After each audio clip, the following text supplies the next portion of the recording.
महाराष्ट्र में सत्ता परिवर्तन की आहट सुनाई देने लगी है। फडणवीस और राउत की मुलाकात के बाद राज्य में सियासी उलटफेर के संकेत मिल रहे हैं। दोनों नेताओं की इस मुलाकात को इसलिए भी अहम माना जा रहा है क्योंकि इसके अगले ही दिन एनसीपी प्रमुख शरद पवार और सीएम उद्धव ठाकरे की मुलाकात हुई थी। अब इस मुलाकात को लेकर बीजेपी के अध्यक्ष चंद्रकांत पाटिल ने बड़ा बयान दिया है। उन्होंने कहा कि जब दो अलग अलग राजनीतिक दलों के दो बड़े नेता मिलते हैं तो राजनीति पर चर्चा होती है। फडणवीस और राउत की बैठक पर पाटिल ने कहा कि उन्होंने चाय और बिस्कुट की चर्चा तो नहीं की होगी। पाटिल ने कहा कि अगर दो अलग अलग राजनीतिक दलों के शीर्ष नेता मिलते हैं तो जाहिर तौर पर राजनीतिक चर्चाएं होती है।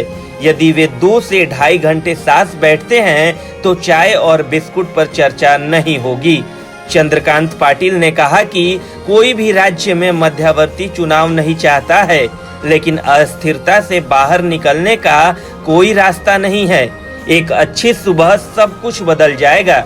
इससे पहले केंद्रीय मंत्री रामदास आठवले ने भी शिवसेना से कहा कि उसे बीजेपी के साथ मिलकर महाराष्ट्र में सरकार बनानी चाहिए।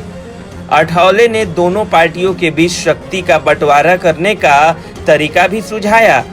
हालांकि प्रदेश में सत्ता परिवर्तन होता है या नहीं ये तो वक्त बताएगा, लेकिन राउत और फडणवीस की मुलाकात से एनसीपी और कांग्रेस के भीतर खलबली मच गई है।